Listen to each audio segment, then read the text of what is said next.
Sherly Annavita Rahmi. Assalamualaikum Mbak Sherly. Waalaikumsalam warahmatullahi wabarakatuh. Assalamualaikum teman-teman semua. Gimana kabarnya? Ada Kang Mus, ada Mas Yaro. Gimana kabarnya? Alhamdulillah baik. Alhamdulillah baik. Mbak Sherly sehat? Alhamdulillah sehat. Kayaknya saya manggilnya jangan Mbak ini, biar lebih membaurkan. Nah Kak Sherly, ini ada yang menarik ini dari Kak Sherly. Di usianya yang muda tapi sudah begitu banyak kontribusi, apalagi membawa gerakan perubahan, gerakan dampak ke kaula muda dengan dakwah digitalnya. Nah teman-teman, ini Mbak Sherly juga merupakan lulusan Master of Social Impact dari Swinburne University Australia. Juga ternyata Mbak Sherly jadi dosen juga ya Mbak? Dan sering mengisi di beberapa kegiatan kepemudaan. Nah ini banyak sekali fans Mbak Sherly juga yang menanti nih. Boleh disapa dulu Mbak Sherly, para partisipan yang hadir. Ya. Assalamualaikum teman-teman semuanya. Alhamdulillah. Sherly senang sekali di malam yang berbahagia ini bisa ikut hadir nih dalam diskusi kita. Dan Sherly tadi juga sempat. Ada juga teman-teman tuli yang ikut hadir bersama kita Mbak Sherly. Ya, Sherly perhatikan dari tadi, ini ada dari juru bahasa isyarat Mbak Esti nih, luar biasa. Sherly sejujurnya ya, Sherly jarang sekali ikut webinar yang di situ disediakan, atau mungkin Sherly yang jam terbangnya memang belum sampai kali ya. Jarang sekali Sherly ikut kegiatan webinar yang diselenggarakan oleh komunitas, bukan oleh lembaga pemerintah. Kalau lembaga pemerintah mah udah biasa. Oleh komunitas anak muda yang menyiapkan khusus bahasa tuli kayak begini. Jadi Sherly apresiasi luar biasa. Terima kasih teman-teman. Kalau di video itu, Kang Hardi, kalau di video kita biasa main di sosial media, itu sengaja kita tulis teks di bawah. Karena memang untuk membantu kawan-kawan tuli agar bisa ngerti juga nih apa yang sedang kita sampaikan, yang kita diskusikan. Jadi kan nggak mungkin nih kita bikin tulisan di bawah subtitle kan. Makanya luar biasa nih, Sherly salut luar biasa sama kawan-kawan yang memfasilitasi kita semua. Ini Sherly pikir sebuah gebrakan yang bagus. Nih, buat teman-teman tuli juga, Mbak Sherly. Thank you Mbak Esti. Nah Kak Sherly, ini menarik ya. Hari ini siapa sih yang nggak kenal Kak Sherly kalau anak-anak muda ini, apalagi di Instagram. Sebenarnya Kak Sherly, apa sih goals yang ingin di-achieve dengan hari ini positioning Kak Sherly yang luar biasa, dikenal banyak orang? Apa yang bisa dilakukan dengan ini semua? Ya, ini pertanyaan menarik sebetulnya Mas. Sherly izin buka dulu. Alhamdulillahirrahmanirrahim. Wa binasta'in ala umri dunia waddin wa ala alihi wa sahbihi ajma'in amma ba'du. Pertanyaan ini menarik Kang Hardi, karena sejujurnya Sherly itu nggak ada niatan untuk ada di titik ini tuh nggak ada. Sherly kan baru pulang itu, ini kita jatuhnya sharing aja kali ya, jadi lebih santai. Jadi Sherly kan baru pulang itu di akhir 2018 masuk awal 2019. Nah ketika pulang itu memang Sherly bersama kawan-kawan saat itu yang berdiaspora di Australia, kawan-kawan Indonesia waktu itu bikin sebuah platform, memang platform medianya di Instagram, dan kita membuat video 1 menit yang isinya adalah ya kita sharing aja dengan latar belakang keilmuan kita, terus kita sharing kawan-kawan psikologi, terus sharing apa yang didapat, terus kawan-kawan dari pendidikan anak sharing, kawan-kawan dari social impact sharing, semua sharing di situ. Jadi apa yang kita pelajari mulai kita terapkan dengan durasi 1 menit, karena di sana kita dapat satu praktek baru bahwa durasi fokus anak muda makin ke sini dari generasi X, Y, ke Z, nanti generasi Alpha itu makin pendek. Jadi kalau mungkin orang tua kita untuk dengerin lama itu sanggup. Nah, di generasi kita, Y ini nggak sanggup. Coba cek. Anak muda zaman sekarang suruh dengerin orang ngomong lama, itu nanti tangannya kemana-mana, main HP. Fokusnya susah. Untuk bisa tahan lama itu agak sulit. Dan di sana dilakukan penelitian. Video juga begitu kali ini, yang nggak nyala videonya. Iya, kalaupun video YouTube itu pasti di skip. Coba tanya nih sama anak-anak zaman sekarang.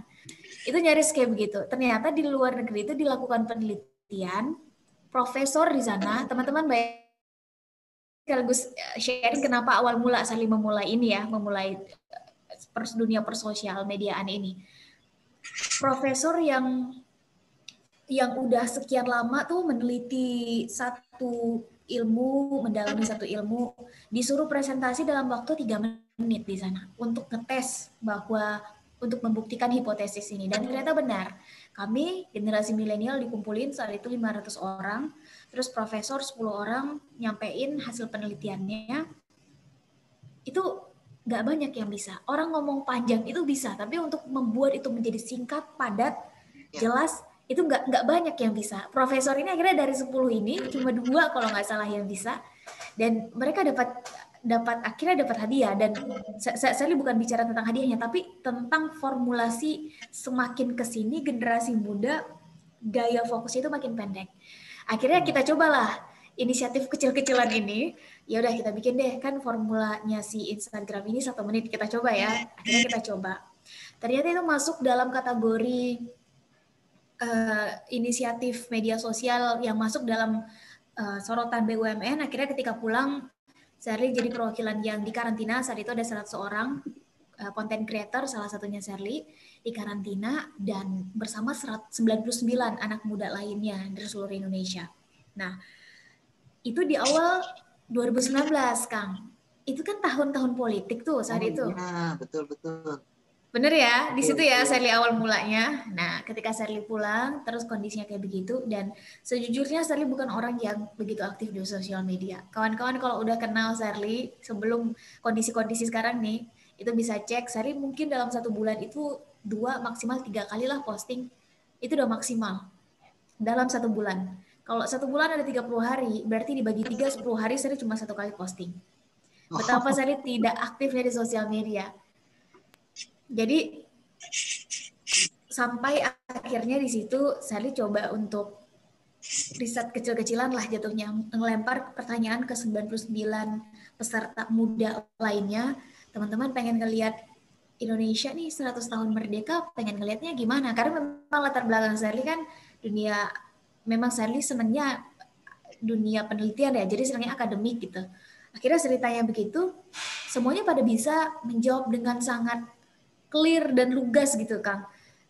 2045 kita pengen pendidikan gratis, kita pengen gak ada lagi disparitas ekonomi, kita pengen kesehatan semua ada bagus, enak kita dengernya gitu. Dan lantang anak muda ngomong kayak begitu, ini kan sebuah optimisme yang harus kita amplify ya. Tapi ketika itu kan hilir pada akhirnya. Ketika ditanya ke hulu, terus nanti teman-teman bulan April mau milih siapa? Terus pada jawab, dan itu Sherly belum sama sekali belum ngomongin politik dan lain-lain. Ser, kita kalau ngomongin itu gak usah lah. Nanti kalau kita beda pilihan, nanti kita malah gak temenan. Nanti kalau kita beda pilihan, nanti kita nggak diskusi lagi nih, nggak asik lagi. Nah, banyak ini juga loh Kak yang putus gara-gara bener beda ya, politik. Bener ya. Maksudnya ini teman-teman juga merasakan gitu. Dan akhirnya Sherly sampai di hipotesis ini nggak bisa, anak muda. Ini sekaligus nih, kita 28 Oktober ini memperingati Hari Sumpah Pemuda. Kalau kita pengen lihat filosofi Sumpah Pemuda ini ada, ini kan karena perbedaan, bener ya? 3 pasal yang lahir itu adalah untuk menyatukan semua perbedaan itu dengan bahasa satu, bener ya? Jadi berbangsa satu, ya ini jelas. Jadi perbedaan ini bukan sesuatu yang harus membuat kita pecah. Justru dengan perbedaan ini harusnya kita bisa saling sulam tambak. Dan kalau anak muda udah nggak berani diskusi, nggak berani ngikutin dinamika proses berdialektika karena takut berbeda, ini ada yang salah nih. Ini calon-calon anak muda critical thinking-nya habis, udah diputus duluan karena takut. Akhirnya, wah, Sherly kan baru pulang, akhirnya coba cek kondisi kayak gimana, coba lihat, coba catch up dengan isu-isu yang ada, dan Sherly mendapati di situ ternyata memang yang namanya kita anak muda kan lebih banyak melihat, menonton, mendengar apa yang memang disajikan gitu ya, terutama di media-media nasional, media-media mainstream. Dan saat itu Sherly melihat bahwa yang dimunculkan itu ibaratnya gelas itu cuma dari satu sisi. Coba dari satu sisi. Sedangkan alangkah lebih baiknya menurut saya ketika ini gelas, ya kasih tahu aja sisi depannya begini, sisi sampingnya nih ada gagang, dari atas ini ada lubang nih, dari bawah ya warnanya hitam. Kalau dari depan mungkin ada sedikit tulisan. Nah silakan teman-teman mau pilih yang mana, mau dari depan, samping, kanan, kiri. Itu jauh lebih fair dan membuka kita semua untuk satu dewasa dalam berbangsa, bernegara, apalagi ini pesta demokrasi yang kita semua jelas terlibat di dalamnya. Anak muda digadang-gadang akan masuk kurang lebih 30%, bahkan lebih. Bahkan kalau kita menghitung dari sekarang, 9 tahun ke depannya anak muda jadi bonus demografi, otomatis kita bicara pasti utamanya adalah anak muda. Jadi jangan sampai kehadiran anak muda ini hanya dianggap normatif saja, hanya sekedar angka-angka saja, tapi nggak secara substantif gitu. Dan ini nggak mungkin terjadi kalau anak muda untuk diskusi aja nggak berani karena takut berbeda. Ya akhirnya karena Sherly bukan siapa-siapa, bukan anak siapa-siapa, dekat sama media juga enggak. Ya akhirnya mulai aja dari apa yang Sherly punya, yaitu ya namanya anak muda, punyanya cuma sosial media. Akhirnya sampaikan apa yang Sherly sampaikan lewat media yang Sherly punya, yaitu di sosial media. Long story short, dilalah saat itu ternyata pro kontra banyak, gaing bersambut, ternyata narasi-narasinya banyak di repost sama kawan-kawan. Jadi awal mulai begitu, Kang Hardi, bukan karena dari awal Sherly begini, bukan. Menarik ini perjalanannya. Nah, Kak Sherly, ini ada yang unik dari cerita Kak Sherly. Ternyata ada anak-anak muda yang diinkubasi, di brainwash untuk memikirkan nasib bangsa ini ke depan. Ini kan yang hari ini kita krisis. Bahwa hari ini kita punya krisis kepemimpinan di semua lini. Dari satuan terkecil mungkin sampai satuan tertinggi. Karena leadership ini tidak dibentuk, tapi instan. Seinstan-insannya mie aja kita masih harus ngerebus barang 3 menit itu. Apalagi kepemimpinan yang berdampak besar kepada masyarakat. Nah, ngomong-ngomong leadership, saya mau tanya nih ke Kak Sherly yang hari ini alhamdulillah Allah izinkan bergaul dengan banyak orang dengan berbagai latar belakang dan juga diberikan kesempatan untuk kuliah di Australia. Kira-kira SDM muda Indonesia ini mampu nggak sih sebenarnya untuk berkompetisi dengan orang luar? SDM kita dengan orang luar gitu ya kurang lebihnya. Ya. Sherly tadi mengikuti sebetulnya narasi dari Kang Jaro. Sherly salut luar biasa. Salam hormat Sherly untuk Kang Jaro. Kalau ada hal yang menjadi PR kita bersama kawan-kawan, ini literasi. Benar apa yang disampaikan oleh Kang Jaro. Ini literasi. Dan dasar dari literasi, salah satu partikel atau skill set yang ada dalam literasi itu adalah critical thinking, nemuin masalah. Ujung literasi itu kan adalah problem solving, menyelesaikan masalah, ngasih solusi pada akhirnya. Dan dalam memberikan solusi kita butuh untuk menemukan masalah, cek ini datanya seperti apa, mulai membaca, mulai kita harus tahu banyak referensi, mulailah di dalamnya membaca. Literasi itu kan bukan hanya sekedar membaca doang, enggak, itu satu skill set literasi. Nah, kalau mau dicek nih sekarang datanya, Indonesia kita sama-sama tahu tingkat literasinya tuh masih ada di 60-an, bahkan kita cukup menyayangkan ini, nggak sejalan dengan kuantitas yang kita punya. Kita digadang-gadang masuk dalam 4 besar jumlah penduduk paling besar seluruh dunia. Kita dapat privilege teman-teman 9 tahun lagi bonus demografi, tapi ternyata data dari, saya buka data izin ya, saya co-house kan ya, boleh dijadikan co-house. Ternyata ini data dari katadata.com, ternyata Indonesia minim tenaga ahli. Jadi kita jangan terjebak dengan angka-angka ini teman-teman. Karena kita terlihat memang di sini 13,4 juta, tapi nggak sebanding dengan non-ahli kita. Ini nggak sebanding, karena memang di antara negara ASEAN, Indonesia adalah negara yang dapat privilege bonus demografi. Coba cek dari 4 negara itu. Yang dari Asia Tenggara cuma Indonesia doang, benar ya? Dan kalau mau dibandingin dengan Singapura, ini 1:3. Teman-teman bayangin, Indonesia dengan Singapura itu 1:3 tenaga ahlinya. Satunya dari kita, 3-nya dari mereka. Jadi kalau mau kita bongkar bagaimana kepemimpinan tadi masuk ke SDM, kita punya potensi jelas. Dan tentu untuk melihat potensi ini harus dari sudut pandang yang optimis bahwa kita bisa.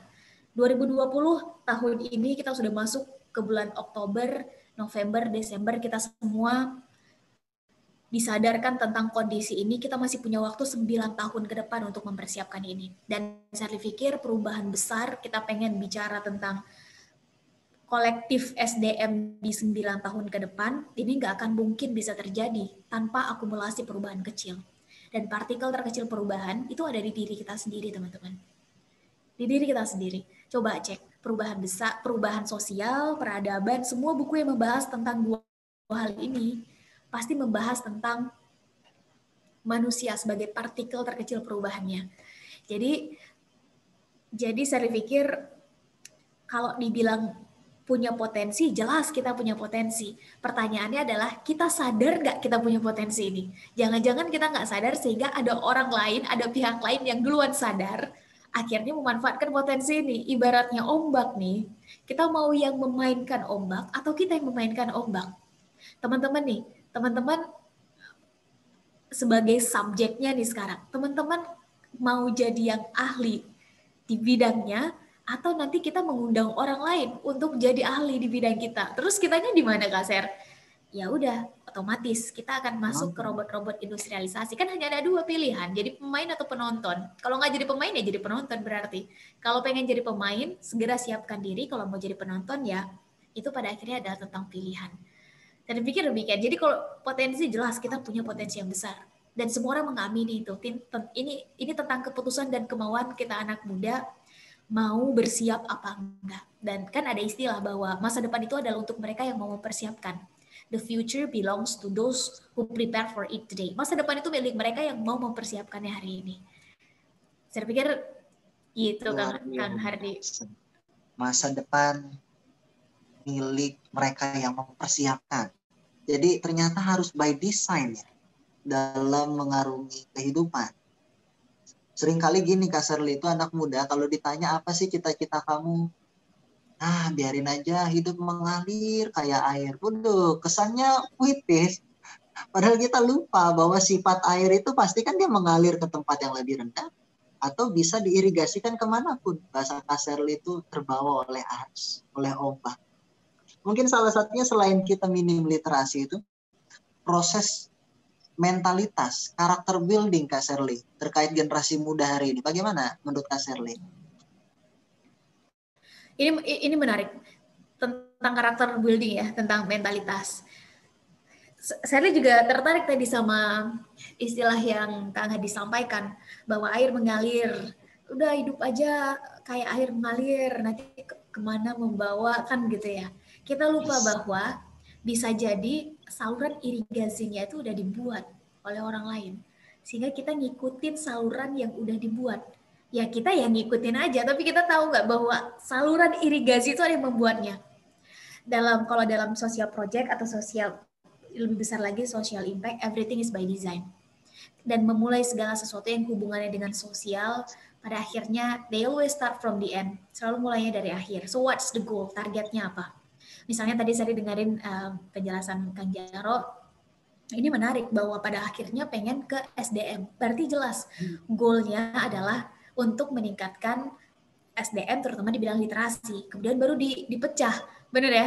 Baru dipecah bahwa ini anak-anak ternyata karakteristiknya yang nggak mau, ya udah kita aja yang suguhin, kasih pojok-pojok baca, kita yang mendekati.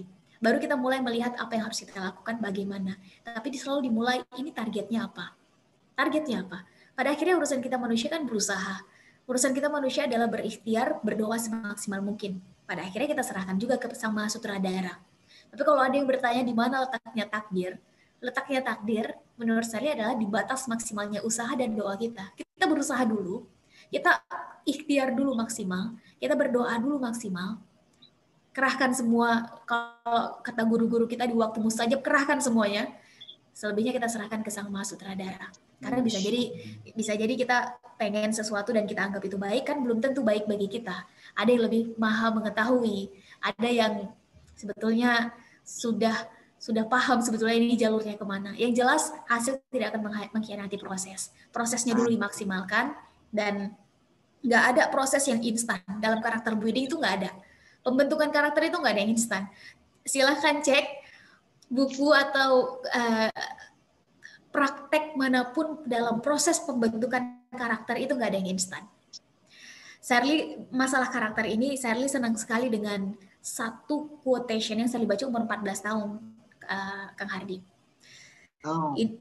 Dari Margaret Thatcher, seorang Perdana Menteri perempuan pertama Inggris. Judul bukunya The Iron Lady, kalau teman-teman suka membaca. Ini buku tentang kisah hidup Perdana Menteri perempuan pertama Inggris, Margaret Thatcher, yang berhasil mengubah pola pikir Shirley tentang berubah dan dirubah secara pelan-pelan, pada akhirnya jadi karakter. Katanya, what's your thought, for they become your words. What's your words, for they become your actions. What's your actions, for they become your habits. What's your habits, for they become your character. What's your character, for they become your destiny. In other words, what you think, you become. Perhatikan apa yang kita pikirkan, teman-teman, karena dia akan keluar menjadi ucapan, menjadi kata-kata, menjadi tutur bahasa, menjadi apa yang kita diskusikan. Perhatikan apa yang kita ucapkan, karena dia akan keluar menjadi tindakan, action. Perhatikan tindakan kita, karena ketika diulang-ulang terus setiap hari, dia akan jadi habit, dia akan jadi kebiasaan. Perhatikan kebiasaan kita dari pagi sampai malam, pagi lagi, mata terbuka, tertutup, terbuka lagi. Karena dia akan jadi karakter. Perhatikan karakter kita, karena demikianlah takdir kita. Dengan kata lain, apa yang kita pikirkan, demikian takdir kita. Urusan kun fayakun itu urusan yang maha kuasa, teman-teman. Itu ranahnya Sang Maha Irodah, bukan ranahnya kita. Urusan kita adalah berusaha berikhtiar semaksimal mungkin. Dan terakhir, sebelum nanti kita menyapa narasumber selanjutnya, pertanyaannya, kalau memang semuanya dimulai dari mindset, teman-teman, maka selama ini mindset anak muda nih untuk membentuk karakter itu diisi dengan apa? We are what we watch, we are what we read, we are what we listen, we are what we discuss with. Kita apa yang kita baca, tonton, lihat, dengar, dengan siapa kita berdiskusi. Kita bisa cek dalam satu hari anak muda Indonesia itu habiskan waktu 13 jam di internet, dan Indonesia ditempatkan sebagai negara ketiga paling aktif sosial media. Kalau dua data ini digabungin, ketahuan anak muda Indonesia kalau udah main di internet, paling banyak waktunya habis di sosial media. Pertanyaannya adalah, apa yang kita baca, tonton, lihat, dengar di sosial media? Lebih mengarahkan kita untuk berpikir optimis, progresif, atau realistis, pesimis? Lebih banyak mana yang trending, konten-konten faedah atau unfaedah? Jadi pengen ngelihat karakter masa depan satu bangsa, lihat anak mudanya. Pengen ngelihat karakter anak muda masa depan, lihat bagaimana habitnya. Pengen lihat habitnya, maka cek selama ini mindsetnya di feeding, diberi nutrisi dengan apa. Dilahnya selama ini kita apa adanya. Apa adanya artinya ya udah, biarin aja semua nonton. Kita tahu bahwa dari kecil anak-anak udah pegang ini, dan dari kecil anak-anak pegang ini, terus yang dinonton apa, bener ya? Dan pada akhirnya ini semua bisa diprediksi. Makanya ada ilmu analisa sosial, analisa karakter manusia, dan lain-lain. Karena jelas semua itu sangat terukur dan semua itu bisa dilihat dari sekarang. Betul bahwa the future is unpredictable, bahwa masa depan itu tidak pasti. But the best way to predict our future is create it now. Cara terbaik memprediksi masa depan kita, termasuk masa depan karakter kita, adalah dengan buat itu sekarang. Saya pikir demikian. Kembali dulu ke Kang Hardi. Dahsyat, kita beri great applause untuk Kak Shirley Anavita Rahmi. Big thanks Kak Shirley, luar biasa ini insight-nya. Tadi barusan ada yang chat di kolom komentar, walaupun berbeda pandangan politik dengan Kak Shirley kemarin, tapi hari ini jadi jatuh cinta dengan Kak Shirley katanya. Ini yang ngomong perempuan ya, so don't misunderstand. Oke, nah Kak Shirley, Kang Mus, Jaro, ini alhamdulillah sudah hadir juga bersama kita live dari Amerika. Ada Kak Surya Sahetapi. Assalamualaikum Kak Surya, selamat malam waktu Indonesia. Masya Allah. Waalaikumsalam. Selamat pagi waktu Amerika. Dan selamat malam. Oh iya, di sana pagi ya waktunya ya. Senang bertemu dengan teman-teman semua. Nah, ini teman-teman ada Kak Esti yang menerjemahkan apa yang disampaikan oleh Kak Surya. Sehat. Sebelumnya mungkin Kak Surya ingin menyapa dulu para partisipan, terutama banyak juga teman-teman tuli yang ikut bergabung bersama kita ini.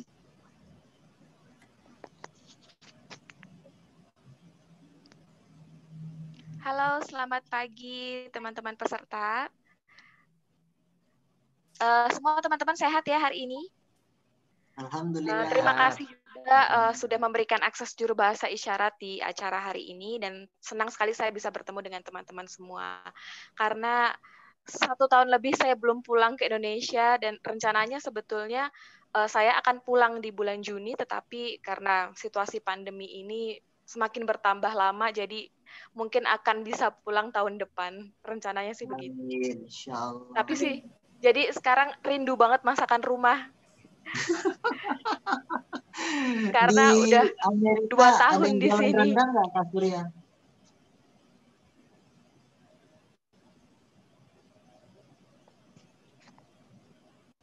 Biasanya kalau buat rendang itu bikin sendiri biasanya gitu. Tapi kan prosesnya lama banget gitu. Dan di sini rendang tuh harganya mahal banget.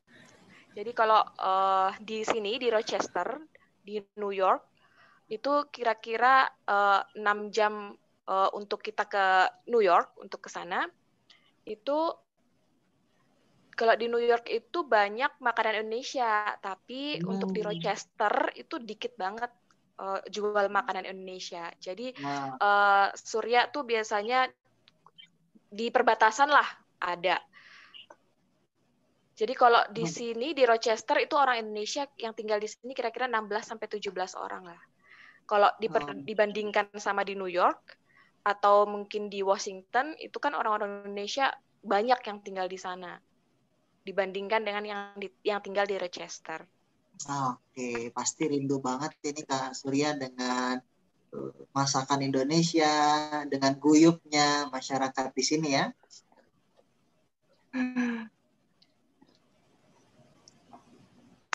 Iya. Nanti udah selesai ini semua saya akan pulang. Oke. Jadi semester depan selesai saya akan pulang dan langsung makan makanan Indonesia. Nah, Pak Surya, ini kan sebagai seorang teman tuli yang luar biasa menemani hari-hari mereka, apa sih yang menjadi kendala atau hambatan untuk mewujudkan ide besar Kak Surya? Apa kira-kira hambatannya, Kak? Mungkin apa yang ingin disampaikan juga ke teman dengar sebagai partner dalam membangun Indonesia.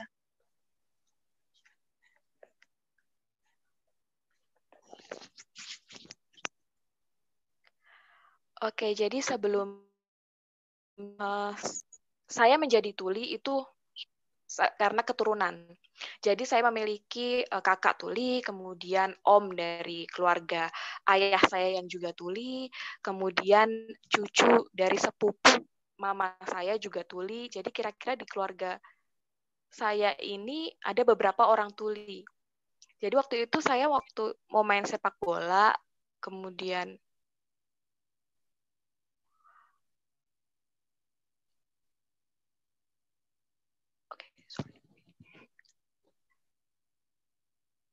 jadi dulu saya tuh cuma ikut-ikut orang-orang aja gitu. Kalau misalnya ada orang main sepak bola, saya ikut-ikutan aja. Atau terus kalau misalnya saya lagi ikut sepak bola, orang bilang, kamu tuli, kamu nggak cocok ikut itu. Terus saya ikut coba nih mata pelajaran komputer. Saya ikut-ikut aja. Terus waktu itu, saya waktu mau daftar kuliah juga nggak diterima karena saya tuli. Kemudian waktu itu mau coba untuk kuliah di jurusan hubungan internasional. Dan keluarga tidak mendukung karena harus membutuhkan akses berbicara bahasa Inggris. Jadi saya tuh minatnya jadi ganti-ganti gitu, asal ngikutin orang aja. Kemudian setelah saya lulus SMA, saya langsung memutuskan sendiri, saya milih, teman-teman tahu lah ya, dulu ada di sekolah ada satu mata pelajaran yang saya nggak suka, dan saya mengalami banyak sekali hambatan, yaitu mata pelajaran bahasa Inggris. Itu saya dulu akhirnya milih untuk ngambil jurusan pendidikan bahasa Inggris. Dan akhirnya guru-guru bingung, lah kenapa kamu ambil jurusan itu, nanti nggak takut kamu sulit komunikasi gitu? Karena dulu Surya waktu di SLB nggak pernah itu ngobrol pakai bahasa Inggris. Tapi saya bilang, saya coba-coba aja. Kemudian saya waktu itu sudah mulai untuk melakukan advokasi. Waktu saya kuliah di Indonesia, saya waktu itu memang banyak sekali mendapatkan hambatan komunikasi. Tetapi kita punya cara, kita menggunakan note taker. Kalau kita langsung ngelihat orang bicara, ya akan sulit dimengerti. Akhirnya kita menggunakan cara itu.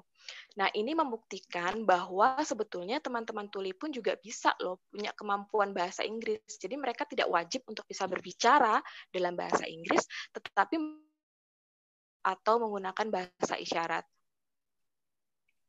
Nah, kemudian sampailah pada kesempatan untuk saya bisa magang di kantor gubernur DKI. Itu di tahun 2016. Tiba-tiba saya jadi berubah pikiran lagi gitu. Untuk upgrade lagi nih pemikiran saya, lebih terbuka lagi, dan saya merasa kayaknya nggak cukup deh kalau harus di sini aja gitu. Nah, kemudian saya nekatlah ambil kuliah. Jadi di Indonesia saya kuliah nggak lulus, dan saya langsung coba untuk lanjut kuliah di Amerika. Jadi untuk persiapan itu kira-kira 1,5 tahun untuk proses pendaftaran sampai masuk kuliah, dan alhamdulillah mendapatkan beasiswa. Tetapi sebetulnya sih di awal beasiswanya itu akan dapat dari pemerintah, tapi saya gagal untuk mendapatkan itu. Jadi, tapi saat ini saya mendapatkan beasiswa dari Jepang untuk proses kuliah saya di sini. Masya Allah. Menarik ini, Kak. Setelah melewati banyak hambatan, terutama karena faktor komunikasi dengan lingkungan, akhirnya Kak Surya memutuskan menerima kuliah di Amerika saat ini. Kalau tidak salah jurusan teknologi ya, Kak. Nah, sebenarnya dengan lika-liku yang ada itu sudah ketemu belum? Kira-kira bukan apa jurusannya? Jurusannya tentang hubungan internasional. Oh, bukan bukan teknologi. Masya Allah, ternyata sama jurusan kita ini. Nah, kira-kira udah ketemu belum, Kak? Passion-nya itu apa? Goals-nya apa? Terutama gerakan yang dibawa oleh Kak Surya untuk teman tuli.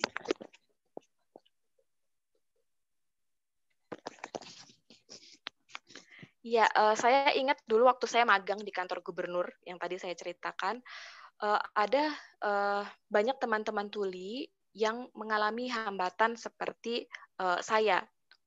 Jadi banyak sekali mereka itu mengalami hambatan. Hambatannya apakah karena mereka tuli? Bukan. Tapi karena perspektif orang-orang yang melihat mereka sebagai tuli. Atau karena mindset orang-orang yang melihat mereka sebagai tuli. Jadi permasalahannya bukan pada ketuliannya, tapi pada mindset orang-orang di sekitar. Nah, saat itulah kita membutuhkan edukasi, karena memang saat ini edukasi untuk masyarakat belum cukup. Jadi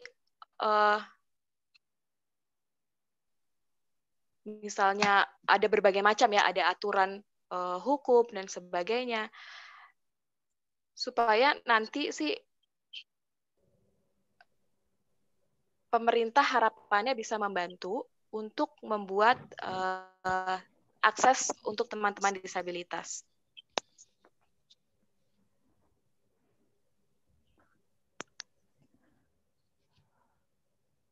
Oke. LKSD? Diganti ke Mine, juru bahasa isyaratnya ganti orang. Oke. Ya, silahkan dilanjutkan. Nah, Kak, ini menarik ini kita yang mulia dari Kak Surya, yang kita doakan semoga bisa terwujud demi kemudahan para teman tuli, karena sejatinya semua orang memiliki hak yang sama. Nah, anyway Kak, sebelum saya memberikan kesempatan ke para pembicara juga untuk bertanya, terutama ke Kak Surya, Kak Sherly, Jaro, ada Kang Mus saling bertanya. Last question for Kak Surya. Apa harapannya untuk generasi muda kita, Kak, agar bisa berkontribusi nyata bagi negeri ini? pasti Kak Surya melewati banyak hambatan yang tadi sudah disebutkan. Nah, apa kira-kira harapan untuk generasi muda kita? Saya berharap ada dua hal selain ke generasi muda dan sistem juga. Mungkin teman-teman tahu isu-isu soal disabilitas sebetulnya bukan masalah dari disabilitas itu sendiri, tapi soal disabilitas ini adalah masalah untuk semua orang. Artinya pemuda Indonesia harusnya mulai sekarang kita sudah tahu teknologi sudah mulai maju kan. Dan sudah mulai gampang untuk mengakses banyak hal karena lewat internet misalkan, dan mungkin bisa share ilmu lewat internet. Ambil kesempatan itu dan jangan berhenti belajar, itu penting sekali. Nah, kenapa sih disabilitas ini merupakan tanggung jawab semua orang? Yang tadi saya katakan, disabilitas ini bukan terjadi karena orang ini kekurangan fisik saja, akan tetapi karena lingkungannya yang kurang akses. Itu masalahnya. Nah, contohnya, ada dua hal ya contohnya. Dalam suatu pertemuan, ada pertemuan itu semua orang menggunakan bahasa Prancis. Begitu. Lalu ada orang Indonesia mengikuti pertemuan tersebut, tapi tidak paham bahasa Prancis. Nah, artinya kan membutuhkan juru bahasa lisan atau interpreter lisan dari Prancis ke Indonesia. Betul kan ya? Seperti itu kan ya kondisinya. Nah, supaya si orang Indonesia ini bisa mengakses pertemuan tersebut. Artinya yang menjadi disabilitas itu siapa ketika dalam pertemuan dalam berbahasa Prancis itu? Orang Indonesia tersebut, bukan? Iya kan? Nah, oke. Contoh yang kedua, dalam satu pertemuan, semua orang tuli menggunakan bahasa isyarat secara penuh. Semua yang menggunakan bahasa isyarat. Lalu datanglah satu orang dengar mengikuti rapat tersebut, tapi orang ini nggak ngerti bahasa isyarat. Artinya, orang dengar ini membutuhkan juru bahasa isyarat supaya bisa mengakses pertemuan dengan teman-teman tuli ini. Nah, posisi yang seperti ini yang jadi disabilitas siapa? Apakah orang tulinya? Bukan. Yang jadi orang disabilitasnya adalah orang dengarnya karena dia nggak paham isyarat gitu. Nah, artinya ini jadi tanggung jawab semua orang. Nah, semua orang bisa jadi disabilitas kok. Nah, yang paling penting adalah kesadaran mengenai disabilitas ini harus dimulai sejak dini. Jadi anak-anak ini harus diperkenalkan, harus berani ketika bertemu dengan teman-teman disabilitas.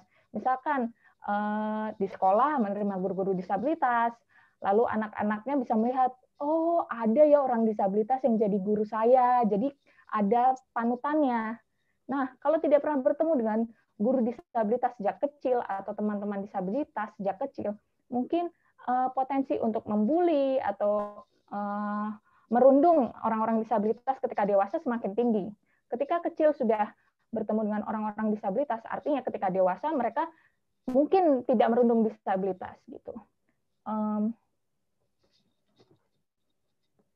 Nah, jadi yang terpenting adalah mindset kita terhadap penyandang disabilitas ini. Jadi anak-anak muda bertanggung jawab untuk mengedukasi dan jangan berhenti untuk mengedukasi.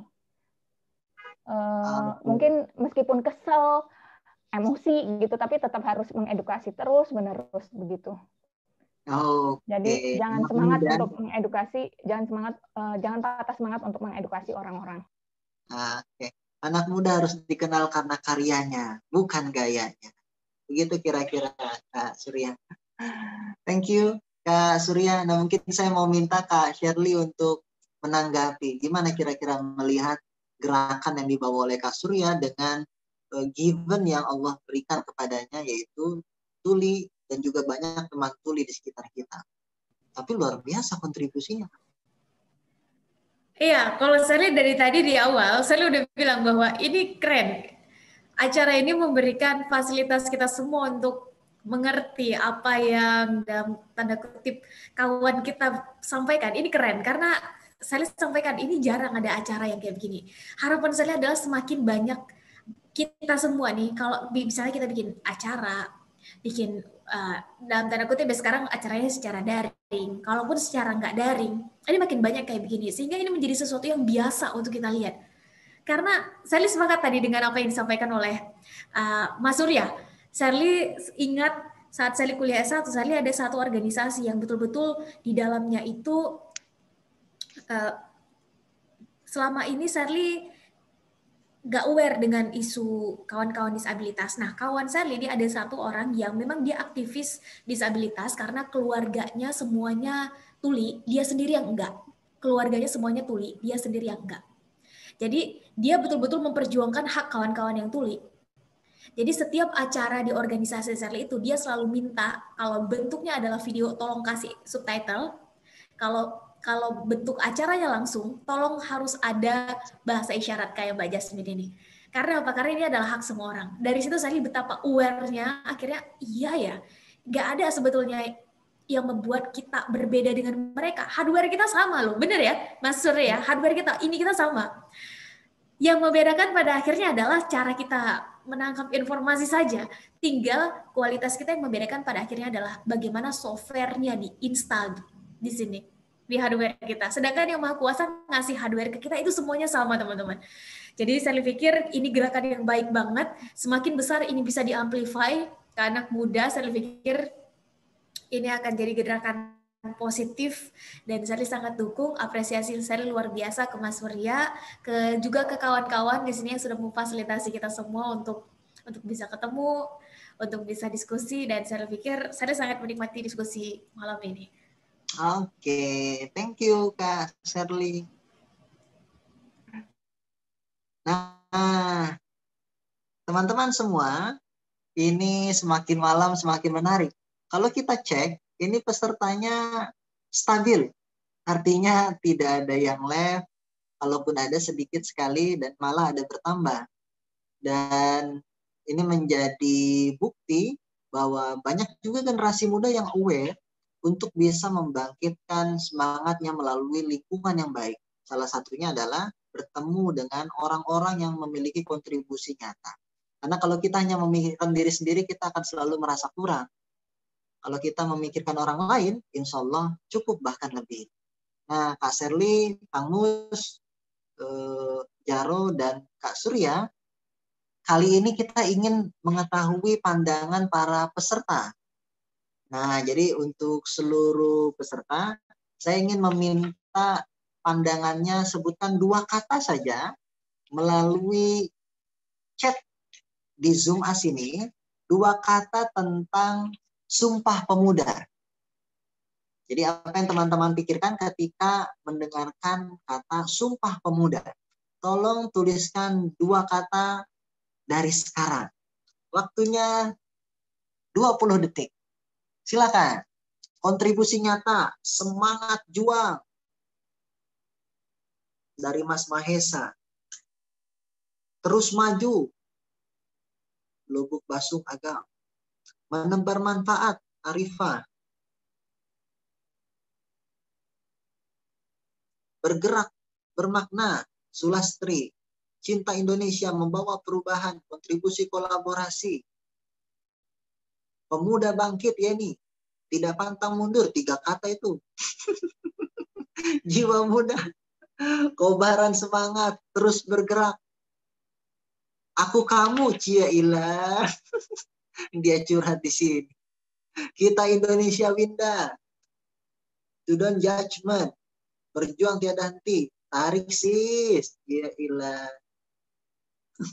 Pemuda maju. Semongko. Luar biasa. Aisyah. Indonesia emas, wih, seperti visi dari Kak Sherly disampaikan 2045 Indonesia emas. Satu Indonesia. Pemuda bangkit, Mas Iqbal. Ayo yang lain terus kita tebarkan aura positif kepada semuanya. DPR amanah. Waduh, dari mana ini ada DPR di sini? Membawa perubahan.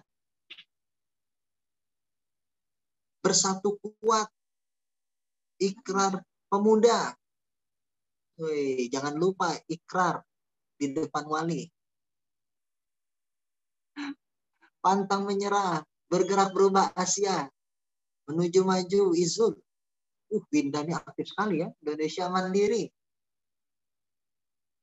Oke, hitungan 10 mundur, 10, 9, 8, 7, 6, 5, 4, 3, 2, 1. Close the door. Udah kayak Deddy Corbuzier ini. Nah, barangkali dari begitu banyak afirmasi yang hari ini kita terima, mungkin ada kesamaan. Mungkin bisa membangun semangat juang kita, the law of attraction kita, bahwa Indonesia hari ini ditentukan oleh generasi muda. Jadi teman-teman, terima kasih sudah bergabung bersama dan curah gagasannya. Nah, jangan lupa seperti yang saya sampaikan, begitu banyak quotes, pesan-pesan menarik dari Kang Mus, dari Jaro, dari Kak Sherly, dan juga dari Kak Surya. Teman-teman bisa menuliskannya di Instagram agar bisa membagi afirmasi positif kepada teman yang lain. Share di Instagram, tag para pembicara kita, dan juga jangan lupa tag Cordova_DD. Nah, kalau gitu kita masuk ke sesi tanya jawab. Sudah banyak yang menanti. Ada yang ingin bertanya langsung, ada juga yang malu-malu melalui chat. No problem. Nah, sekarang saya ingin beri kesempatan ke yang bertanya langsung dulu ini. Ke Mas Jainar Kanedi Putri. Nah, lu, ini Mas apa Mbak ya? Nah, nanti silakan memperkenalkan diri. Silakan di-unmute untuk admin. Assalamualaikum. Kak Jainar. Assalamualaikum warahmatullahi wabarakatuh. Waalaikumsalam warahmatullahi wabarakatuh. Perkenalkan nama saya Jainar Kanedi Putri. Saya dari SMK Negeri Raos Ulu. Saya kelas 12 Multimedia 1. Domisili Muratara, Palembang. Oke. Terima kasih, salam kenal Kak Jainar. Pertanyaannya atau mau memberi feedback juga boleh. Sebelumnya saya sangat berterima kasih sekali kesempatan untuk bertanya secara langsung. Sebenarnya saya ingin menyapa dulu. Terputus. Boleh dideketin suaranya dengan mikrofon. Suaranya deketin mikrofon mungkin. Iya, Kak. Halo? Ya, silakan. Saya sangat berterima kasih diberi kesempatan untuk bertanya secara langsung. Dan juga saya ingin sangat-sangat senang sekali bisa berkomunikasi atau mendapat motivasi dari Kak Sherly Ananvita. Saya ngefans sekali sama kakak, kagum sekali dari motivasi hebat kakak. Jadi saya ingin bertanya gitu Kak, sebagai generasi muda, sebagai anak muda gitu ya Kak ya, terutama saya adalah seorang perempuan gitu loh Kak. Saya tuh ingin sekali bisa bermanfaat bagi orang banyak, ingin jadi generasi yang membawa perubahan. Namun Kak, seringkali ketika saya ingin maju, ketika saya ingin bermanfaat bagi orang lain, terutama ketika saya ingin belajar lebih giat lagi agar saya bisa menggapai cita-cita saya itu kadang Kak sering malas gitu loh Kak. Kadang itu sering, apalagi kan zaman sekarang itu kan semuanya daring gitu loh. Jadi sering libur, jadi saya itu kan mungkin sering rebahan juga gitu loh Kak. Caranya gitu loh Kak. Iya, tapi nggak terlalu rebahan sih, cuman malas, iya Kak, cuman malas sekali gitu. Kalau mau melakukan aktivitas, apalagi kan saya juga mau menulis target, itu gimana Kak? Agar kami anak generasi muda tetap semangat gitu dalam menggapai cita-cita kami dan mimpi kami, terutama bagi seorang muslimah Kak. Mungkin itu saja sih pertanyaannya. Oke, thank you. Assalamualaikum warahmatullahi wabarakatuh. Benar. Waalaikumsalam warahmatullahi wabarakatuh. Kita tampung terlebih dahulu Kak Sherly. Ini ada pertanyaan kedua. Ingin bertanya secara langsung dengan Aisyah. Nah, Assalamualaikum Kak Aisyah. Waalaikumsalam Kak. Ya, silakan. Bismillah. Assalamualaikum warahmatullahi wabarakatuh. Terima kasih atas kesempatan yang diberikan kepada saya. Sebelumnya saya perkenalkan diri. Perkenalkan, nama saya Siti Aisyah dari Universitas Halu Oleo Kendari, Sulawesi Tenggara. Jadi pertanyaan saya di sini, Kak, sebagai seorang pemuda, bagaimana caranya kalau seperti yang kita ketahui bahwa Kak Sherly sendiri ini memiliki banyak kegiatan dan narasumber yang lain juga memiliki banyak kegiatan, dan di sini bagaimana cara kita untuk agar dapat memanfaatkan waktu sebaik-baiknya. Karena jujur saya sendiri itu katanya tipsnya itu harus buat schedule dengan sebaik mungkin. Akan tetapi hal tersebut sudah saya coba, namun tidak begitu berjalan dengan baik.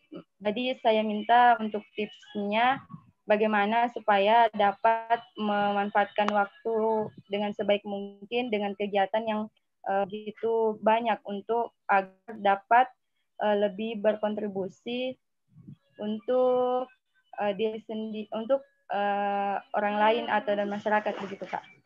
Terima kasih. Thank you, Kak Aisyah. Nah, pertanyaan ketiga ini dari teman tuli Widi.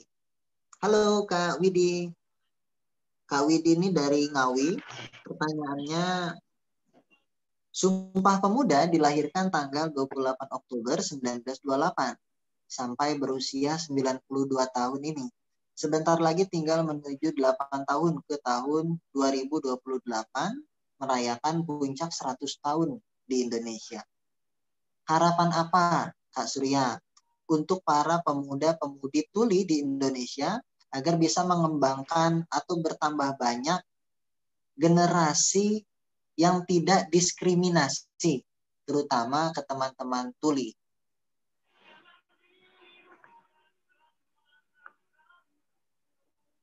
Oke, harapan. Ini pertanyaan tuh Kak Surya dari teman tuli. Nah, selanjutnya ada pertanyaan teks untuk Kang Mus dan juga Jaro. Nah, ini unik ini pertanyaannya.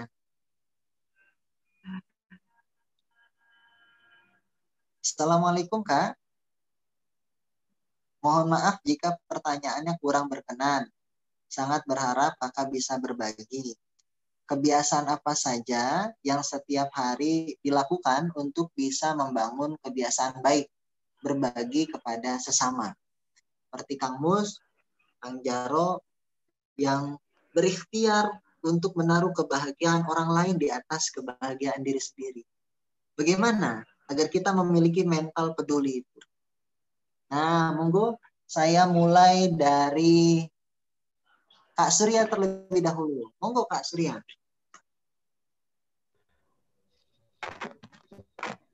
Baik, terima kasih atas pertanyaannya. 8 tahun lagi kan ya, sudah Sumpah Pemuda 100 tahun, ke 100 tahun.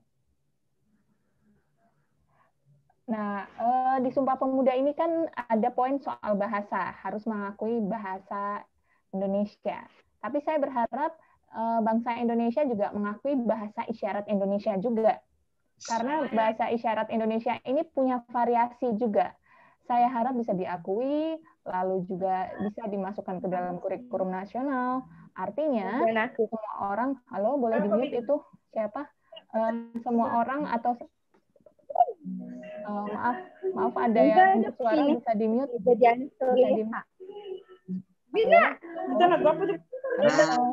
Mohon maaf ada iklan dulu ini. Arisannya jadi kedengeran tuh. Nah, sepertinya udah di-mute. Masih ada. Oke, nah, itu yang nyanyi coba tuh nanti nyanyinya tuh pas 17 Agustusan aja. Saya berharap artinya tidak hanya menghormati bahasa Indonesia, saat ini bangsa Indonesia belum menghormati bahasa isyarat Indonesia. Saya berharap ke depannya bisa dihormati karena ini perjuangan teman-teman tuli. Nah, pengakuan ini selain bahasa Indonesia saja juga bahasa isyarat Indonesia dan juga dimasukkan ke dalam kurikulum nasional supaya dari usia sekolah anak-anak bisa belajar bahasa isyarat Indonesia. Supaya bisa menunjukkan ke teman-teman muda Indonesia bahwa teman-teman muda Indonesia ini toleransinya tinggi loh, mengakui orang secara bervariasi latar belakangnya, dan juga sesuai dengan Bhinneka Tunggal Ika, berbeda tapi satu jua. Nah, satu jua berbeda ini kan termasuk juga entah dia suku apa atau dari latar belakang budaya apa, plus juga kondisi fisik seseorang disabilitas maupun tidak. Dan juga akses informasi dan komunikasi bisa berkembang karena teman-teman tuli pun kemampuannya bisa dikembangkan karena sejak kecil orang-orang sudah mengetahui bahasa isyarat. Nah, sekaligus masukan untuk teman-teman tuli Indonesia, jangan menunggu kesempatan saja, tapi kita sebagai anak muda harus mencari kesempatan. Nah, jadi jangan sampai kita berputus asa, jangan minder, aduh gimana ya, nggak apa-apa, berproses. Nah, kira-kira gimana caranya kita bisa mendukung orang lain dan juga kita bisa mengambil kesempatan. Nah, berjuang itu bukan untuk diri sendiri, tapi kita melakukan untuk generasi muda selanjutnya di Indonesia. Kurang lebih seperti itu. Oke, thank you Kak Surya. Semoga menjawab pertanyaan dari Kak Widi, teman tuli yang ada di Ngawi. Nah, sekarang kita beranjak ke Kang Mustaki. Gimana Kang Mus untuk bisa memiliki mental atau karakter yang peduli kepada orang lain? Iya, Ustaz Hardi. Mohon izin kepada yang lain. Mungkin kalau saya pribadi untuk membentuk karakter yang bersimpati dan berempati, mungkin pertama terkait pendidikan ya, pendidikan ke agama yang cukup mendalam. Karena memang di setiap agama saya yakin mengajarkan tentang kebaikan dan kemanusiaan. Karena kemanusiaan itu di atas keberagamaan. Insya Allah kalau setiap kita mempelajari agama dengan baik, insya Allah kita juga bisa memberikan kebaikan bagi yang lain. Dan juga untuk kebaikan itu tidak harus kepada sesuatu yang lebih besar. Cukup dimulai dari kita sendiri, keluarga, dan lingkungan. Mungkin itu bisa menjadi parameter kita di awal untuk bagaimana kita mengasah ya jiwa kemanusiaan kita untuk terus berbagi. Terutama dengan diri kita, bagaimana kita bisa berbuat tidak zalim kepada diri kita, bisa menelis diri kita, dan melihat hak pada diri kita. Ini hal terkecil itu, baru nanti ke keluarga, kemudian ke masyarakat. Kira-kira itu, Ustaz. Oke, terima kasih Kang Mus. Dan Jaro, juga ada sedikit tambahan pertanyaan untuk Jaro, ini dari Tambunan. Bagaimana pandangan Jaro terhadap kepala desa yang belum memperjuangkan warganya? Waduh, jangan-jangan nih warga Jaro ini yang nanya. Silakan Jaro. Baik, sebelumnya terima kasih banyak. Ini sekaligus ini mengingatkan saya. Sebenarnya saya sih tidak bisa mengingatkan kepada sang lain gitu. Pertama, kita punya visi misi yang berbeda, punya niatan yang berbeda. Soalnya sebagian masyarakat, apa yang saya lakukan saja yang niatannya baik, saya rasa tidak merugikan orang lain. Banyak sekali yang tidak suka, sangat banyak yang tidak suka. Nah, terus misalkan ada kepala desa lain yang berbeda cara memperlakukan warganya. Mungkin kata orang warung Banten nih, kata warga saya, desa tersebut tidak mempedulikan. Atau mungkin lebih mempedulikan itu. Makanya di situ kita melihat ada perbedaan visi misi. Jadi saya tidak bisa mengingatkan itu gitu. Tapi kalau istilahnya kalau cara saya itu membahagiakan warga dunia akhirat gitu ya. Ya cara begini gitu. Gitu. Dengan cara ya mengangkat sumber daya manusianya, lalu ekonominya, pembangunan fisiknya seperti itu. Itu sih itu. Terus sedikit tadi yang masalah untuk membangun mental peduli itu. Nah, banyak sekali orang yang berbuat baik itu berakhir kecewa. Banyak sekali orang yang berbuat baik katanya itu berakhir kecewa. Sangat banyak.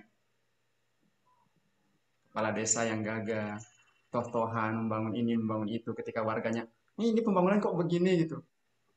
Atau hal lain gitu ya. Itu langsung aja kecewa. Artinya marah-marah dan lain sebagainya gitu. Nah, sebenarnya yang terpenting adalah pertama adalah niat. Niat kita. Niat kita. Jadi ikhlaskan dari awal. Ikhlaskan dari awal. Jadi awal saya ikhlas berbuat begini. Niatnya ibadah. Nanti hasilnya orang suka dan tidak suka itu tidak jadi masalah. Karena yang terpenting itu bukan kalau kita melakukan sesuatu, yang terpenting itu bukan banyaknya pengikut kita. Tapi yang terpenting adalah sebagaimana kuatnya konsistensi kita melakukan itu, melakukan kebaikan. Rasulullah saja yang puluhan tahun, para sahabat yang ratusan tahun, para nabi yang ratusan tahun berbuat baik, hanya ada beberapa saja pengikutnya. Padahal itu perbuatan yang luar biasa baiknya. Makanya teman-teman generasi muda, yang terpenting yang harus ditanamkan adalah ikhlas berbuat. Orang mau ikut mau tidak selama itu perbuatan baik, ya udah teruskan saja gitu. Karena hari ini mereka tidak berubah, mungkin minggu depan mereka bisa berubah. Mungkin bulan depan mereka bisa berubah atau tahun depan mereka bisa berubah. Jadi perubahan itu tidak bisa langsung kayak. Jadi para pahlawan saja berbuat, melakukan perlawanan terhadap pejuang kemerdekaan, ya dirasakan enaknya hari ini gitu. Oke, Masya Allah. Kira begitulah. Kira begitu. Terima kasih banyak. Ini inspirasi menarik. Berharap kepada manusia adalah sakit hati yang paling disengaja. Ya, itulah kenapa kita harus meluruskan niat kita. Gitu ya, Jara ya. Saya ketemu Kak Shirley jadi ketularan ini untuk bisa memberikan afirmasi negatif, positif maksudnya. Nah, Kak Shirley, ini berlanjut. Banyak yang nanya ke Kak Shirley, tadi ada Jainar, ada Aisyah, ada sedikit tambahan, itu dari Arifa. Ini masih relevan dengan 2 pertanyaan sebelumnya. Mau tahu kebiasaan Kak Shirley apa sih? Itu Kak Shirley, silakan. Baik, terima kasih untuk 3 penanya tadi. Shirley mencatat pertanyaannya. Pertama adalah melawan rasa malas, pengennya rebahan, pengennya bebaringan gitu ya, leleye. Ya khas anak muda sekarang lah, termasuk Shirley. Otomatis, namanya manusia. Nggak mungkin baik terus kan, nggak mungkin. Manusia ini terdiri dari 2 teman-teman. Ada positif, ada negatifnya. Kalau baik terus namanya malaikat, jadi nggak apa-apa. Kita punya rasa malas, itu wajar kok, namanya manusia. Pertanyaannya adalah, apa yang kita lakukan saat kita malas? Benar kan? Bukan saat kita berada di bawah. Kualitas kita sebagai manusia bukan berada saat kita berada di bawah. Bukan dilihat dari saat posisi kita sedang gagal, jatuh, malas. Bukan, teman-teman. Tapi pilihan sikap kita saat kita jatuh, pilihan sikap kita saat kita gagal, pilihan sikap kita saat kita malas. Kita mau, kalau kita jatuh, gagal, kita mau menyerah atau bangkit. Dan ini adalah tentang pilihan. Ini tentang keputusan.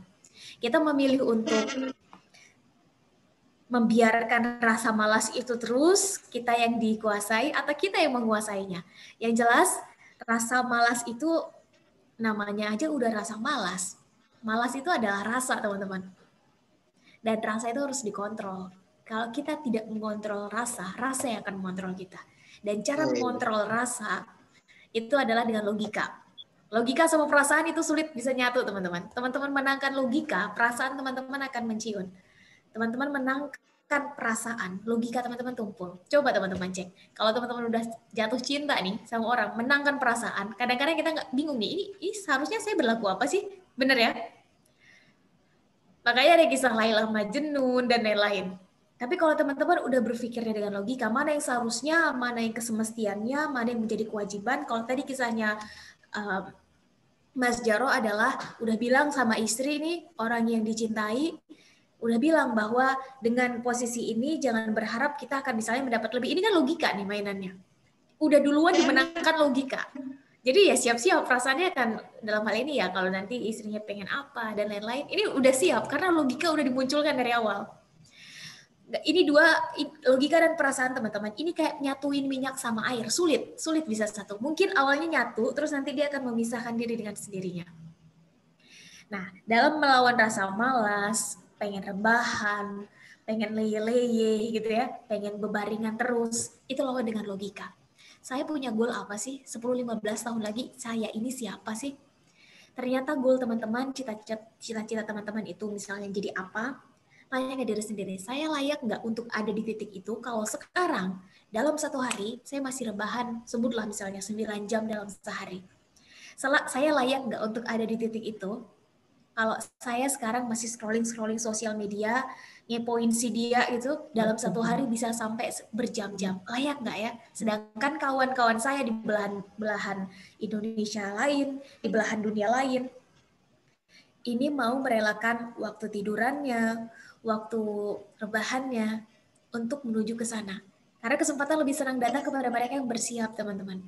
Kesempatan itu lebih senang hinggap kepada mereka yang duluan melakukan persiapan. Dan pastikan bahwa untuk melawan ini, kita segera menjadi manusia produktif, bukan manusia sibuk. Saya langsung masuk ke pertanyaan kedua.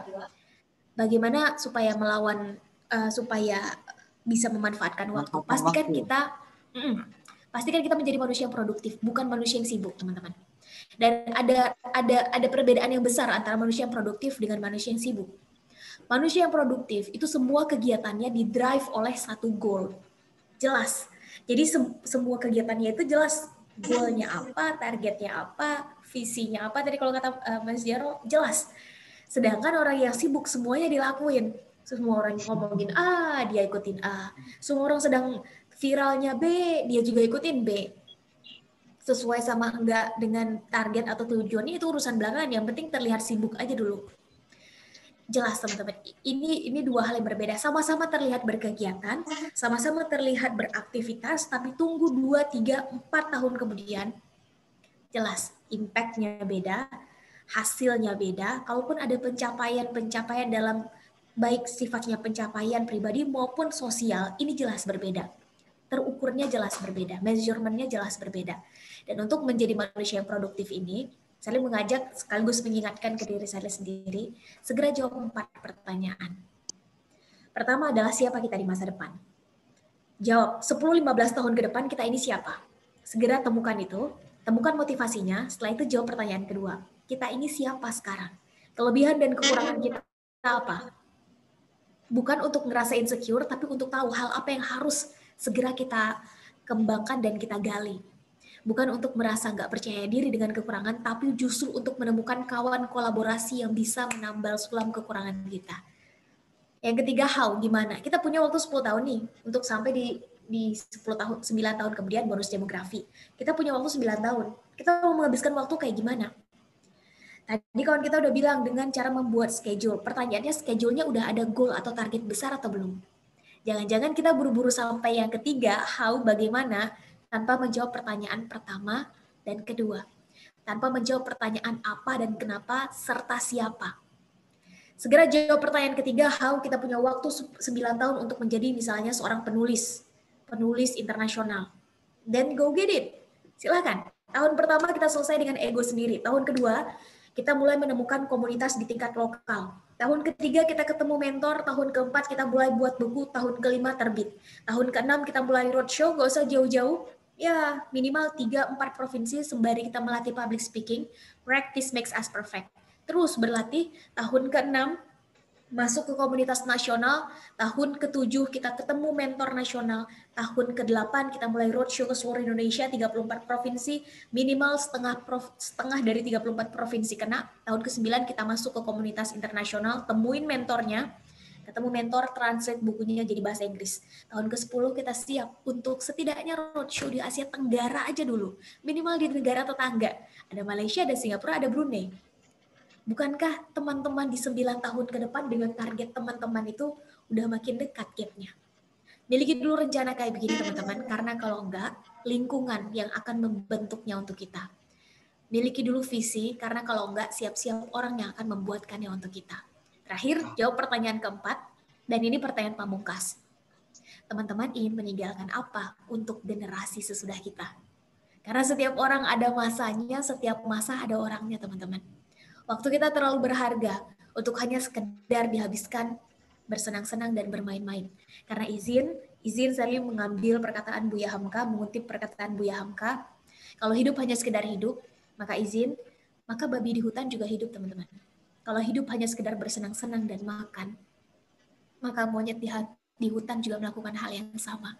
Kita manusia dikasih ini hati untuk berempati. Kolaborasikan keduanya dan siap-siap. Gebrakan-gebrakan besar yang impact-nya lintas batas generasi itu bisa dimanfaatkan, itu siap kita buat. Terakhir, Sally pengen bilang bahwa teman-teman gak ada cita-cita yang terlalu tinggi. Gak ada cita-cita yang terlalu tinggi. Yang ada adalah langkah kita yang terlalu pendek. Gak ada visi yang terlalu besar, itu gak ada. Yang ada visi kita yang terlalu kecil. Besarkan langkahnya, panjangkan misinya, maka cita-cita dan goal itu akan semakin dekat dengan kita. Saya pikir demikian. Semoga menjawab pertanyaannya. Dikembalikan dulu ke Kang Hardi. Silakan, Kang. Thank you, Kak Shirley. Kata Wida, semakin tersuntik semangatnya. Nah, ini ada satu teman kita lagi yang ingin bertanya secara langsung. Mbak Mega Muspika. Halo, Mbak Mega. Halo, Kak. Ya, silakan. Bismillahirrahmanirrahim. Assalamualaikum warahmatullahi wabarakatuh. Waalaikumsalam. Terima kasih untuk ke moderator dan pemateri yang luar biasa banget pada malam ini. Sebelumnya saya izin memperkenalkan diri. Perkenalkan, nama saya Mega Mustika. Saya mahasiswa dari UIN Raden Intan Lampung, jurusan Pendidikan Matematika, semester 3. Nah, untuk pertanyaannya, ini kan kita temanya tentang gerakan dakwah pemuda, bukan sekedar sumpah. Nah, di sini saya agak sedikit curhat dikit ya, Kak, ya. Boleh, tapi jangan lama-lama. Enggak loh. Jadi di sini kan kita kan dalam melakukan gerakan dakwah itu kan ada yang secara individu, ada yang secara berkelompok.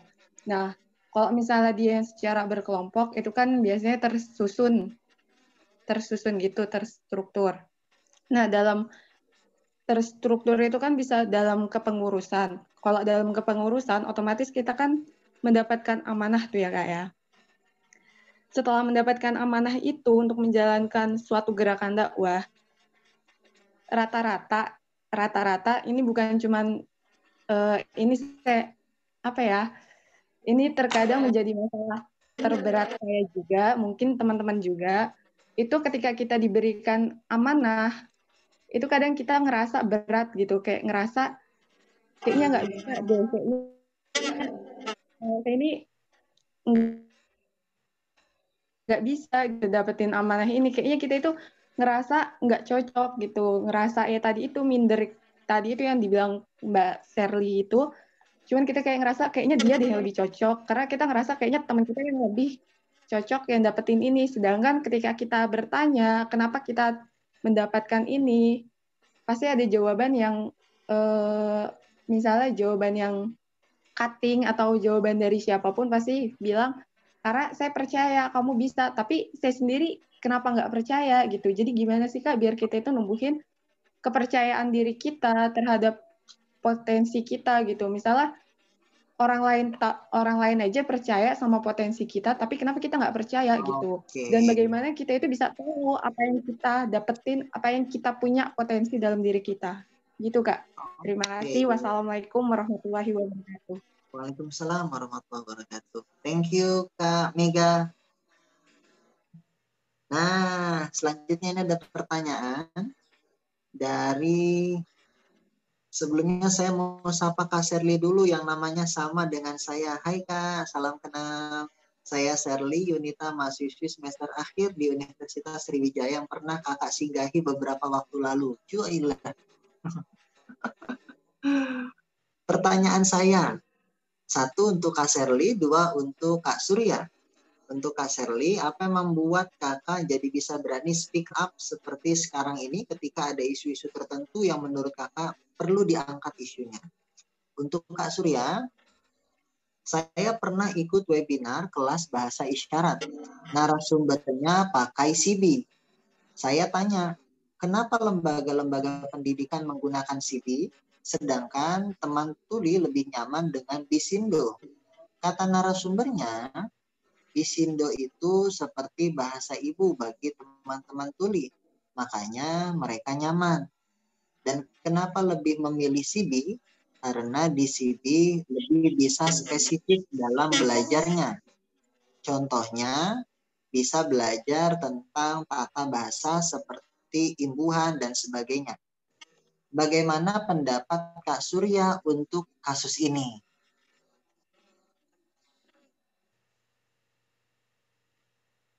Oke, ditampung dulu Kak Sherly dan Kak Surya. Ini ada pertanyaan dari Azam untuk Kak Surya. Izin bertanya untuk Kak Surya, singkat saja. Hal besar apa yang akan dilakukan setelah kembali ke Indonesia?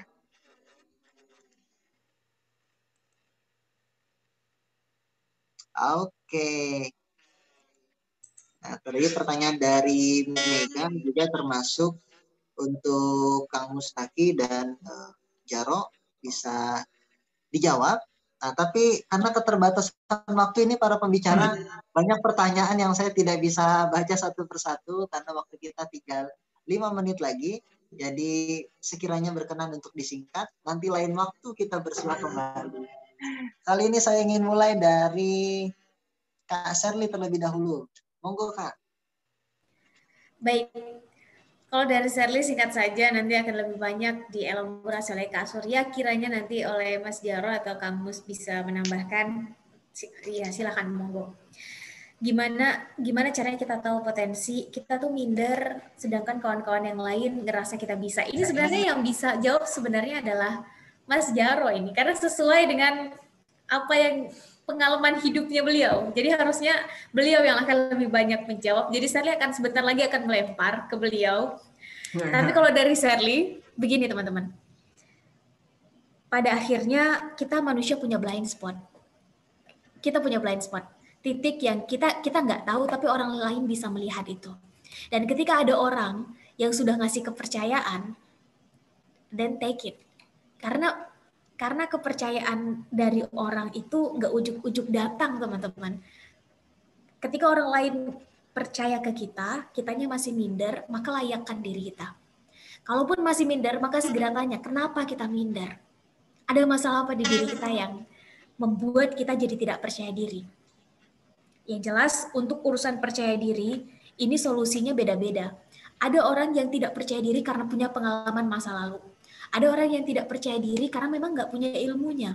Ada orang yang tidak berani tidak berani menyampaikan atau tidak berani memunculkan diri karena merasa memang belum layak. Karena tahu bahwa dirinya belum layak ada di posisi itu, makanya nggak percaya diri untuk nyalon misalnya atau untuk menyampaikan. Karena merasa bahwa ilmu saya belum sampai di situ. Dan alasan kenapa orang percaya diri yang berbeda, tidak percaya diri yang berbeda-beda ini membuat solusinya juga nggak bisa digeneralisasi. Solusinya akan sangat tergantung pada akar dari masalah. Nggak bisa kita samain. Maka justru saya pengen tanya ke kawan kita, kenapa kita masih minder? Apa yang membuat kita minder? Apa merasa belum pantas atau kenapa? Yang jelas dalam menemukan passion itu nggak ada cara lain selain do it, lakukan dulu. Kita nggak mungkin bisa tahu kita punya passion dalam dunia sepak bola kalau kita nggak nyoba dulu nih main sepak bola. Benar nggak? Kita nggak mungkin bisa tahu bahwa kita punya passion dalam dunia fotografi kalau kita bahkan nggak nyentuh kamera dan kita mencoba untuk motret.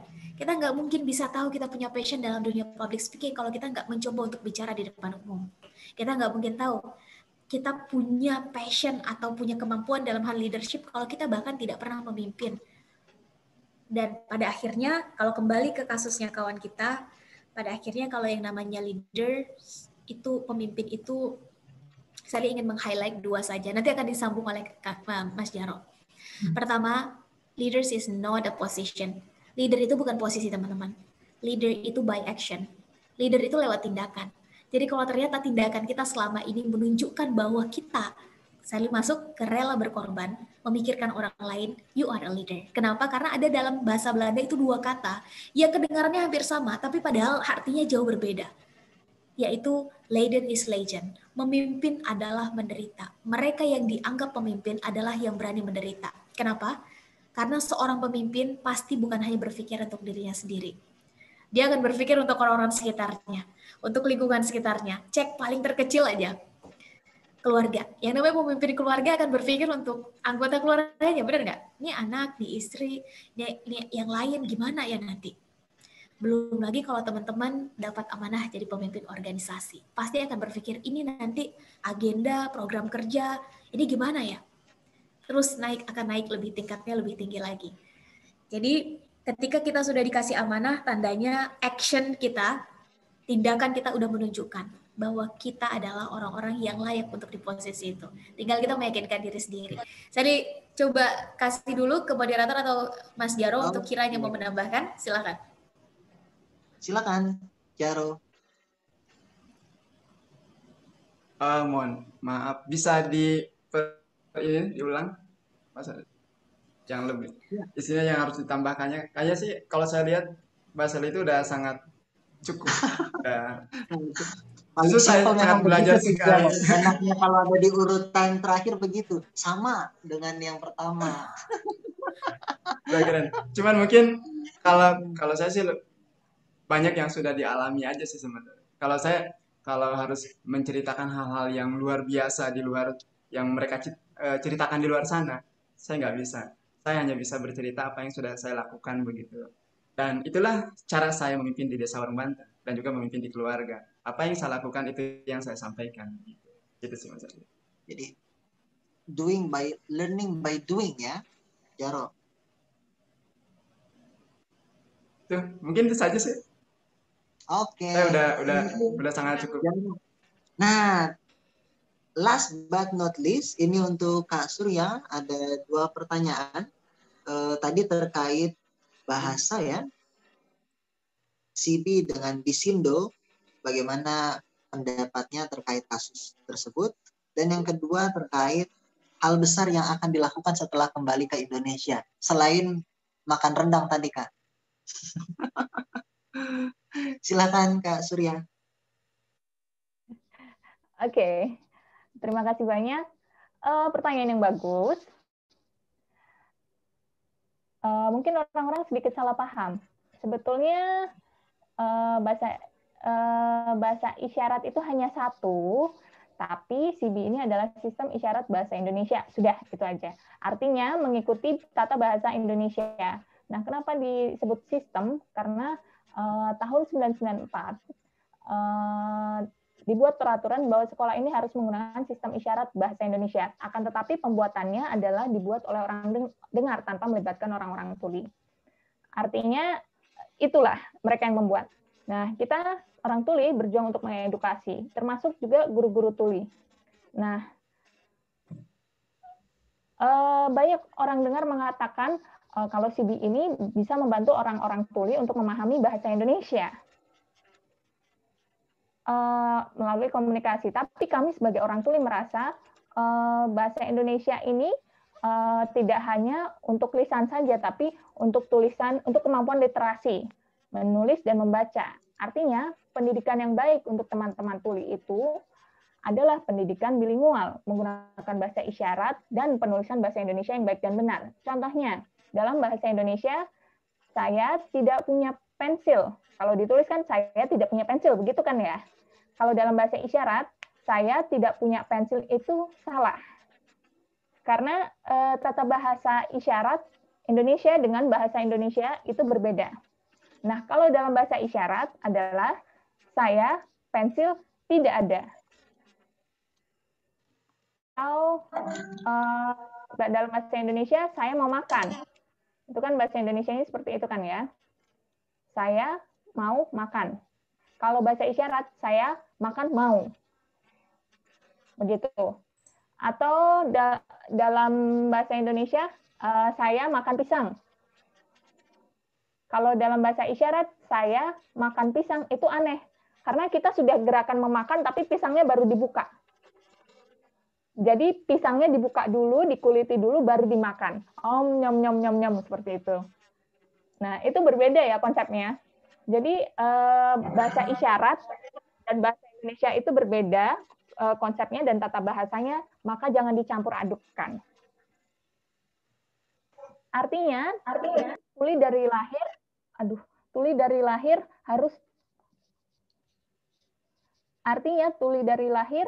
harus menggunakan bahasa isyarat dan penulisan bahasa Indonesia.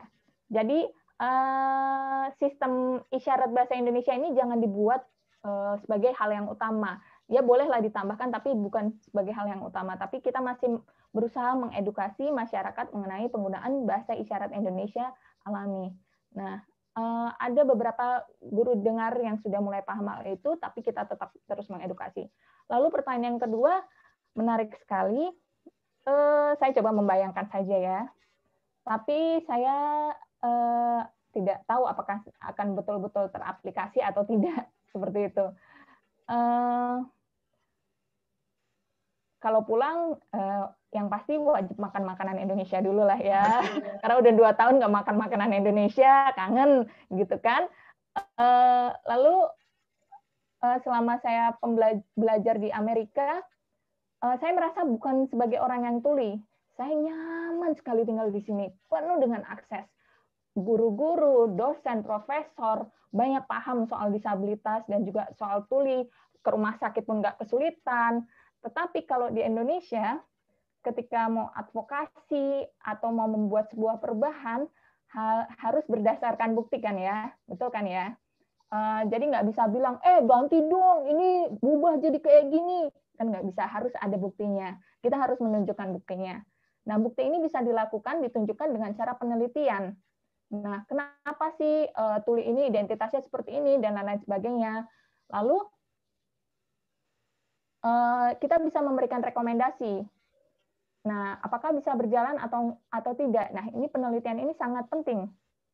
Jadi nggak bisa omongan asal gitu aja, nggak bisa rekomendasi asal. Jadi harus diawali dengan penelitian baru memberikan rekomendasi. Nah, penelitian mengenai tuli atau disabilitas di Indonesia ini masih sangat sedikit. Artinya harus tetap dikembangkan penelitian atau sesuai dengan masalah yang terjadi di Indonesia. Nah, setelah itu baru bisa diberikan rekomendasi. Kira-kira situasi seperti ini cocoknya seperti apa, lalu bisa dikembangkan lagi. Saya harap teman-teman yang bisa meriset, kita kerjasama supaya bisa membangun Indonesia lebih baik lagi. Boleh di-unmute, Mas? Sorry. Halo, Mas, boleh di-unmute?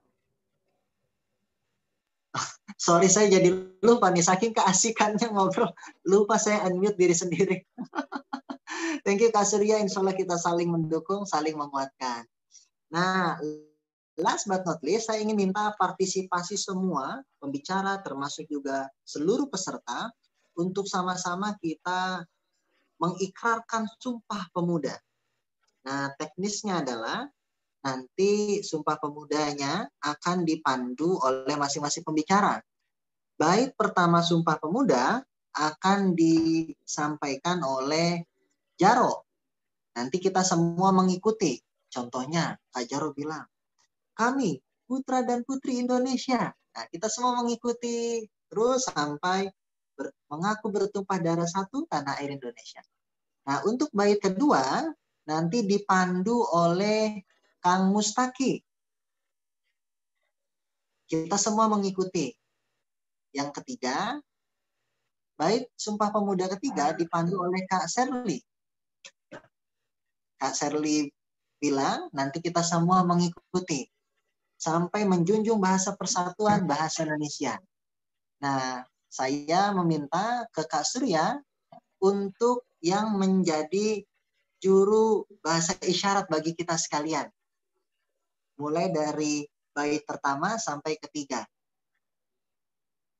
Begitu Kak Surya?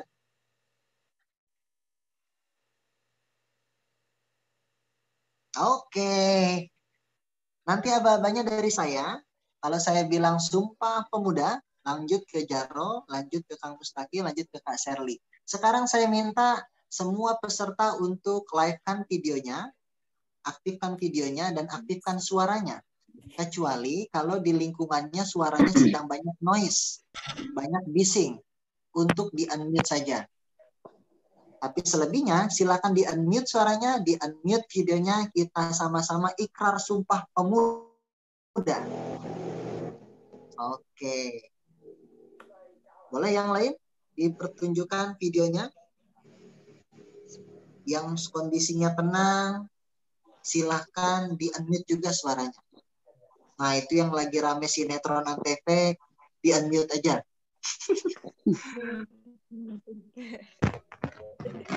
Kang Jaro, Kang Mustaki, Kak Sherly sudah menangkap instruksinya?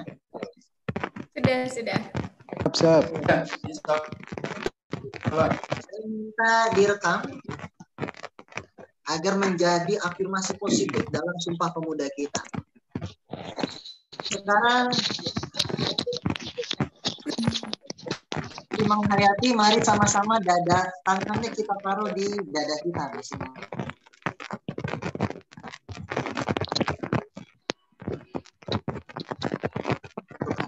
Yang lain silakan di-unmute terlebih dahulu.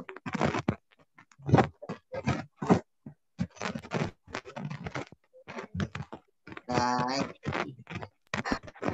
Kita lantangkan suara kita kobarkan Sumpah Pemuda sebagai ikrar persatuan anak muda Indonesia, bakti kita untuk Ibu Pertiwi. Dan inilah Sumpah Pemuda. Kami putra dan putri Indonesia. Kami putra dan putri Indonesia mengaku bertumpah yang satu, mengaku bertumpah darah yang satu, tanah air Indonesia. tanah air Indonesia.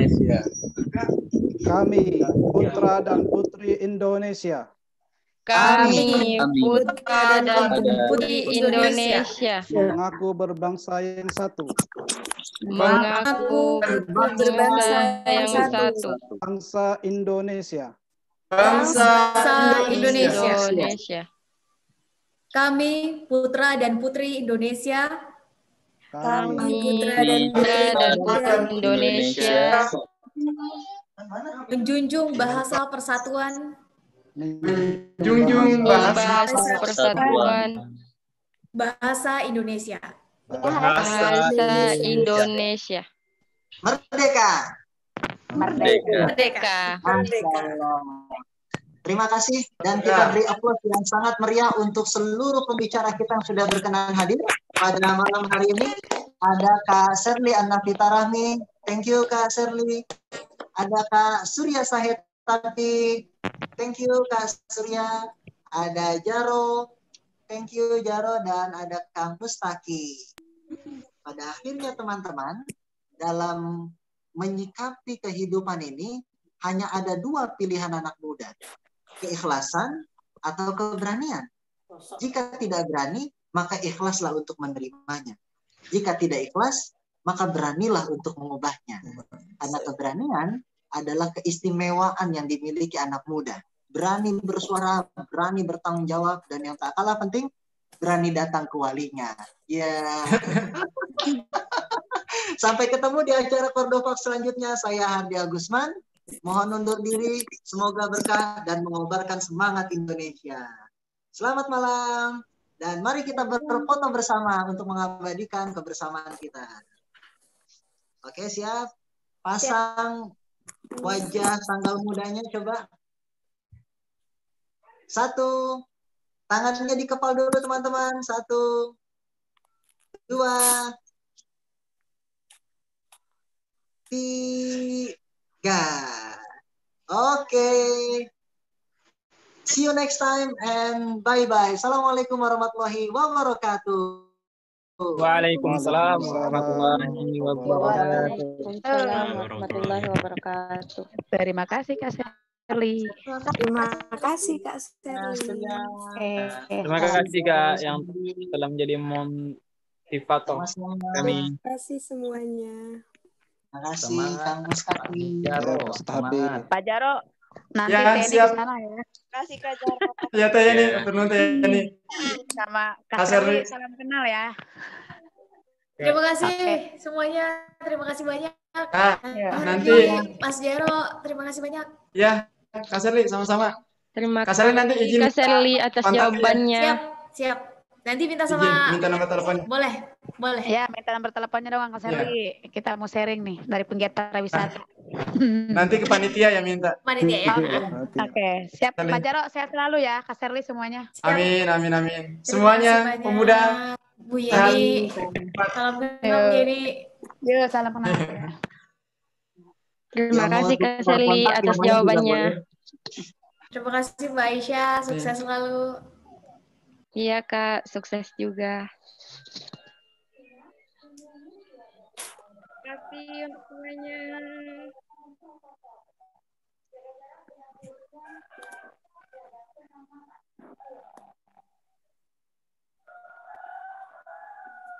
Mohon izin semua.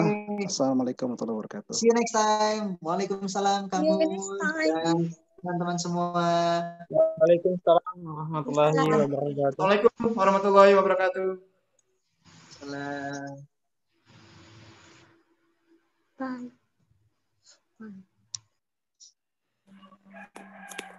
Bye.